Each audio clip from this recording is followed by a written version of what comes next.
Welcome back. If you just joined us, you're watching the news at 10, broadcasting live from Channels Television in Lagos. Here are the top stories making our headlines. Federal government to hold executive session with board of the Nigerian Economic Summit Group over recommendations on overhauling education in Nigeria. Senate Committee on Education advocates adequate budgeting and funding of education sector. Petroleum Minister Diezani Alison Madueke under pressure for allegedly spending 10 billion naira on private jet. And Australia investigates 2 objects suspected to be from the missing Malaysian flight from satellite images.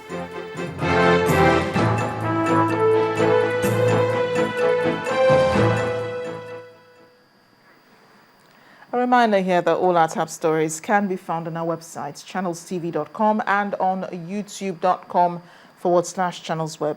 To get us on the move, visit m.channelstv.com to view us live on your mobile device. Remember, you can download the Channels TV app for Android, iOS, and Windows phones from their respective stores. And interact with the Channels Eyewitness feature on our Android and Windows 8 platforms. So if you have pictures or videos to share with us, tap on the application on your device, swipe to reveal the Eyewitness menu, then follow the instructions to share your reports, pictures, and your videos.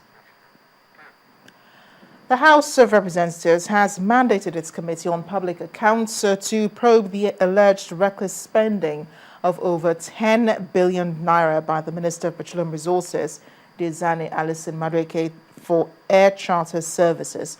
This resolution followed a motion by a lawmaker, Babatunde Adejare, entitled Urgent Need to Investigate the Waste of Resources on the Arbitrary Charter and Maintenance of a Challenger 850 aircraft for non-official use. The lawmaker argued that the minister allegedly spent the money on the maintenance of the Challenger 850 aircraft and its crew in the last 2 years.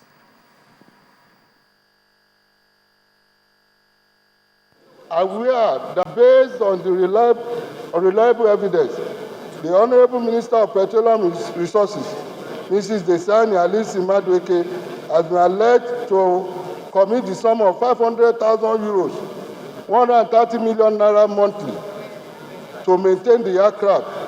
This is 2 years. The minister has committed at least 3.12 billion in maintaining the private jet, which is usually for personal needs and those of our immediate family, which is an appalling act.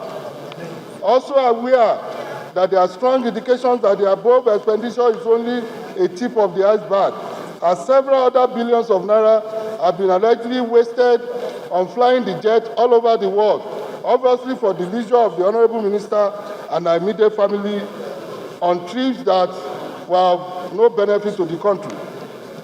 Further aware that this colossal waste is currently estimated at 10 billion naira, which include the payment of allowances to the crew for the trips, hangar parking, and rent based on the lease agreement. I'm not saying that there shouldn't be such an investigation, but what I'm saying is that it shouldn't be targeted at Diezani Madueke. I mean, there is nothing to prove that he used the jets to carry her family members. I have flown with her severally on international flights. I have flown with her severally on the local flights. And I mean, even if she wants to go on unofficial duty and one of her children or her mother or her relation wants to join her in that, there's nothing wrong there. I mean, how about governors that move the entire state to anywhere they want to get award? Do you go and investigate them? We have to talk about the benefit of such trips to our economy. That's what we should be talking about. Not that Diezani is using the plane, but the benefits of such trips to our economy. Meanwhile, legislators in the House of Representatives are to investigate the non-remittance of funds to the Federation accounts by the Nigeria Liquefied Natural Gas Bonny from 2004 till date. Moving a motion on the subject, a lawmaker, Aminu Sulaiman, noted that the action of the company is in clear violation of the 1999 Constitution. The House therefore mandated its Committee on Natural Gas to conduct the investigation. Aware that the non-remittance of the funds accruing to NLNG from 2004 till date has adversely affected the Federation account to the detriment of the federal, states, and local governments across the country. Concerned that the unpatriotic action of those in charge of the NLNG from 2004 till date has resulted in loss of huge revenue that ought to have been shared by all tiers of government from the Federation account for both recurrent and capital development. We're headed to the courts now. The Federal High Court sitting in Port Harcourt has declared Lawson Obasi as the authentic president of the Independent Petroleum Marketers Association of Nigeria, ITMAN. Delivering judgments in the case involving the leadership of the association, Justice Lambo Akombi gave a perpetual injunction that erstwhile president of ITMAN, Aminu Abubakar, should stop parading himself in that capacity. Justice Akombi also ordered the Petroleum Products Marketing Company and Corporate Affairs Commission not to recognize him and his executives as leaders of ITMAN. The judgment captured the entire essence of the case for all the parties. The judgment went into detail. The judgment touched on every issue that was raised and gave a decision on it. That the actions of the former executive led by Alhaji Aminu Abdul Kadiri and his team in amending the constitution, in appointing new trustees for the association, and in appointing themselves as members of the National Executive Committee were wrong. We have to do all our best in collaboration with NNPC. We'll partner with them, we'll work with them.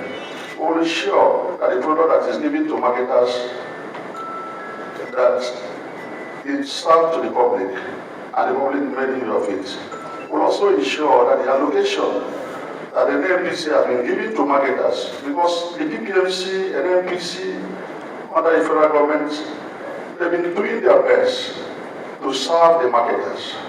They've been doing their best to give us our products that the marketers are suffering in the past, but today marks the end of that suffering. Well, once again, experts in the oil and gas industry have underscored the need for clarity on the rules of engagement. Participants of the ongoing Nigeria Oil and Gas Conference in Abuja want the National Assembly to urgently pass the proposed petroleum industry bill into law to fast-track the federal government's reforms in the sector. Our energy correspondent, Olu Phillips, reports. A critical take-home at the last year's edition of the Nigerian Oil and Gas Conference was the consensus that there was a need to pass the petroleum industry bill. Having said that, this year we gathered again at this conference and that issue still subsists. The BIB contains the most sweeping reform to be undertaken by government in relation to the petroleum revenue system in the last 4 decades, to create employment and business opportunities for Nigerians by encouraging investment in small oil and gas fields. Government officials are concerned. Industry experts are worried. Our reserves are depleting. But yet, we still get these assurances from members of parliament that the bill will be passed. For Nigeria to continue to attract investment, it has to recognize it can't work in a vacuum. It's got to consider the outside opportunities relative to what they're offering the investors. So it's very, very important that that balance is looked at as well. The commitment is there by legislators, and we are committed to ensuring that PIU will become a law, will become an act from us in these 7 steps. We know that as of now, investment is asking because of this bill that has come in past. And so we are determined more than ever before to ensure that we pass this bill and then we Another another round of debate and discussion has ended as far as the Petroleum Industry Bill is concerned at this year's Nigeria Oil and Gas Conference. There's also a confusion over what should be in that bill according to the IOCs and what the government has prepared. But what should be of great interest and concern here is how that bill can be passed so we have a fiscal regime that will help this country attain its full potential in terms of oil and gas exploration. From Abuja, Olu Phillips, Channels Television News. Federal lawmakers have condemned the killings and destruction of property in some states by suspected herdsmen. In the Senate, where there was a long debate on the matter today, the lawmakers urged the Inspector General of Police and Chief of Army Staff to work together to bring the culprits to book.